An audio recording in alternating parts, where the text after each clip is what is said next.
अगर आप spoken English सीख रहे हैं ना तो पूरे डिसिप्लिन के साथ सीखिए। अगर आप हफ्ते में 1 दिन, 2 दिन, 3 दिन, 4 दिन या आप हफ्ते में सिर्फ 1 घंटे, 1 मिनट, कुछ मिनट अगर आप स्पोकन इंग्लिश के लिए दे रहे हैं ना, तो यकीन मानिए मेरे दोस्त, आप नहीं सीख सकते हैं। आई गारंटी दैट कि आप नहीं सीख सकते, क्योंकि स्पोकन इंग्लिश का कुछ रूल ही अलग होता है, स्पोकन इंग्लिश का कुछ लॉजिक ही अलग होता है। आपको मैं डिमोटिवेट नहीं कर रहा हूं, आप ऐसा मत समझना कि सर आपको डिमोटिवेट कर रहे हैं। मैं आपको डिमोटिवेट बिल्कुल भी नहीं कर रहा हूं, मैं आपको रियलिटी बता रहा हूं। It's a true. So spoken English को सीखने के लिए, इंग्लिश लैंग्वेज को सीखने के लिए आपको रेगुलर काम करना पड़ेगा।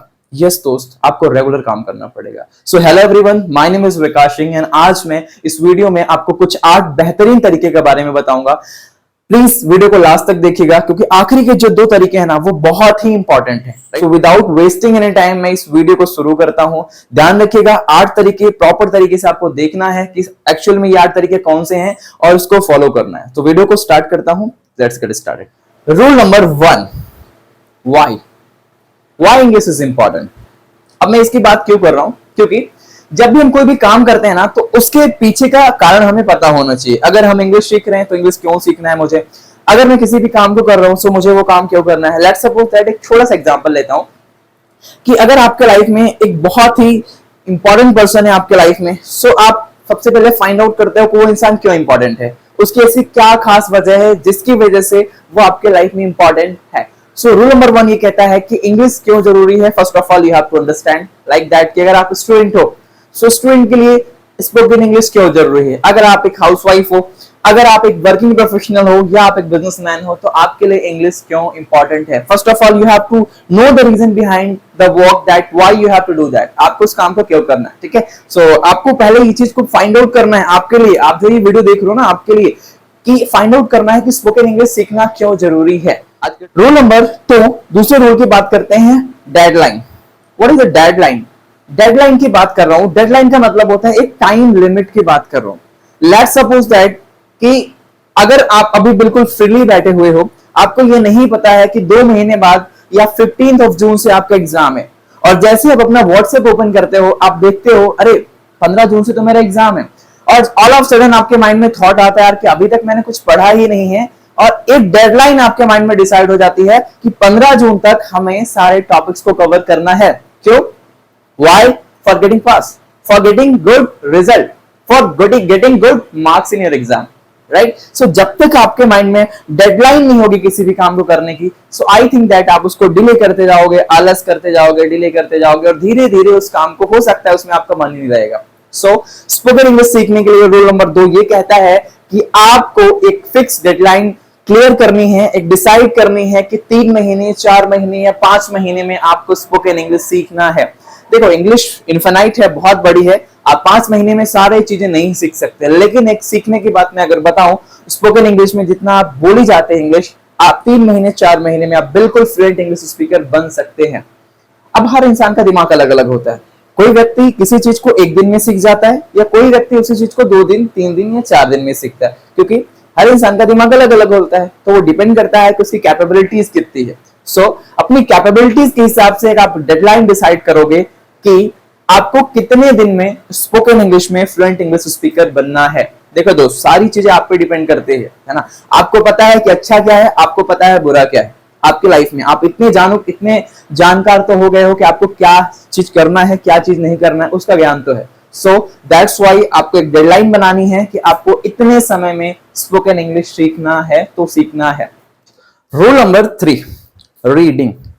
जब भी आप किसी बुक को पढ़ते होंगे, या आपने पहले भी बुक्स वगैरह पढ़ी होगी, या नहीं पढ़ते तो पढ़ना शुरू कर दो दोस्त, क्योंकि ये भी एक बेहतरीन तरीका है अपनी इंग्लिश को इंप्रूव करने के लिए। जब आप किसी चीज को पढ़ते हैं, लगातार 1 पेज, 2 पेज, 3 पेज पढ़ते हैं ना, तो आपका एक फ्लो बन जाता है, और आप कंटिन्यूअसली जब आप पहले पेज को पढ़ते हैं तो थोड़ा सा फंबलिंग हो सकता है, या थोड़ा सा ना आपको कुछ प्रॉब्लम्स हो सकती है, लेकिन एक बार आपका फ्लो बन जाता है ना, तो आप पढ़ते जाते हैं, पढ़ते जाते हैं और पढ़ते जाते हैं। तो रीडिंग बहुत इंपॉर्टेंट है लगातार बोलने के लिए, इंग्लिश बोलने के लिए। उससे आपकी फ्लुएंसी भी कहीं ना कहीं इंक्रीज होती है। तो रीडिंग को भी आप अपने आइडियाज में शामिल करें। रीडिंग को भी आप इन तरीकों में से बहुत बेहतरीन तरीका है रीडिंग, तो रीडिंग को भी आज से ही आप करना शुरू करें। Rule number 4, listen song and Singh a song. ठीक है, आपने गाना सुना होगा ना, एक इंस्टाग्राम पे एक रील वायरल हुई थी, राइट? रील कुछ ऐसी थी, my patience is waning, is this entertaining, I got a feeling that I know, right? So एक गाना वायरल हुआ था, और ये गाना शुरू होता है, स्टार्टिंग में पहली लाइन होती, give me some time to thinks, और वो फ्लो में बोलता है, give me some time to think.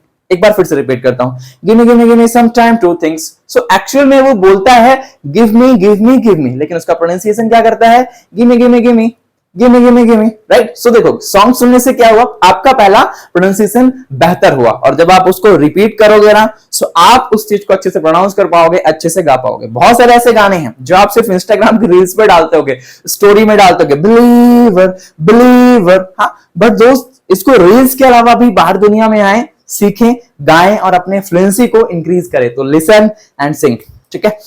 Rule number 5, watch English movies और वॉच इंग्लिश चैनल्स। जब भी आप इंग्लिश मूवी देखते हो, अगर आप बिगिनर हो, है ना, तो ट्राई करो कि आप सबटाइटल के साथ देखो। अगर आपकी इंग्लिश थोड़ी सी एडवांस लेवल की है या ओके हो आप, सो विदाउट सबटाइटल भी आप देख सकते हैं। सो इंग्लिश मूवीज अब देखोगे ना, तो आपकी एक अंडरस्टैंडिंग बढ़ेगी कि एक्चुअल में वो क्या कर रहा है, क्योंकि उनके जो एक्सेंट होते हैं ना, वो थोड़ी सी डिफरेंट होते हैं। सो स्टार्टिंग में हम लोग जब तक हैबिचुअल नहीं होते हैं ना, तो हमें थोड़ी सी प्रॉब्लम्स होती है अंडरस्टैंड करने में कि एक्चुअल में वो क्या कह रहा है। तो दैट्स वाई ग्रेजुअली जब धीरे धीरे आप उनको सुनेंगे, आप सबटाइटल के साथ उनको देखोगे, तो वहां पे आपकी एक अंडरस्टैंडिंग बढ़ेगी और धीरे धीरे आप उसके हैबिचुअल बन जाओगे। So please watch English movies, okay? Rule number 6, don't hesitate to make mistakes. सबसे बड़ी चीज है भैया, हम भी जब भी कभी इंग्लिश बोलते हैं, हम आपके बारे में बात नहीं कर रहे, मेरे बारे में बात कर रहा हूं कि जब मैंने स्पोकन इंग्लिश सीखा, सो स्टार्टिंग के कुछ दिनों में हमने बहुत सारी प्रॉब्लम फेस की। उसमें सबसे बड़ी प्रॉब्लम ये थी, गलतियां करने से डरना, है ना? मैंने देखा है बहुत सारे लोग होते हैं, जब भी वो स्पोकन इंग्लिश सीखते हैं, सो इसलिए नहीं बोलते हैं कहीं सामने वाला ये ना बोल दे कि भाई तू गलत इंग्लिश बोल रहा है। अरे मेरे दोस्त, मेरे लल्ला, मेरे मुन्ना, ये बताओ मुझे, अगर तुम गलत इंग्लिश बोल लोगे तो सामने वाला क्या सिखा देगा आपको? सिखा देगा क्या? बताओ, सिखा देगा तो सिखा देते हो, कमेंट कर दो। नहीं सिखाएगा भाई। आप ही वो एक इंसान है जो इंग्लिश को सीखोगे, इंप्रूव करोगे और बोलोगे। सामने वाले जो आपको बड़े बड़े कमेंट दे रहे हैं ना, ऐसे फेक के कमेंट दे रहे हैं, they will not help you for learning English, they will not help you to learn English. Getting my point? So दूसरों की नहीं सुनना है, गलत करके बोलना है, सीखना है। आपने कभी देखा है फॉरेनर्स हमारे कंट्री में आते हैं और वो हमारी हिंदी को बिल्कुल तुतला के बोलते हैं, है ना?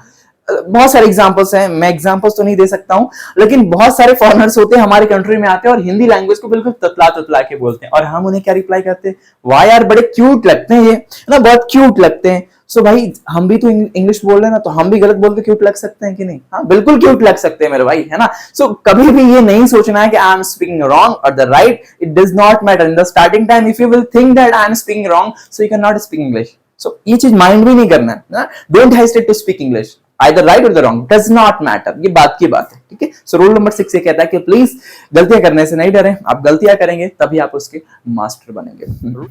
Rule number 7, speak about the things that is around you और हैपनिंग अराउंड यू। उस चीज के बारे में बात करें इंग्लिश में जो आपके आसपास है, आपके चारों ओर है या आपके आसपास हो रही है।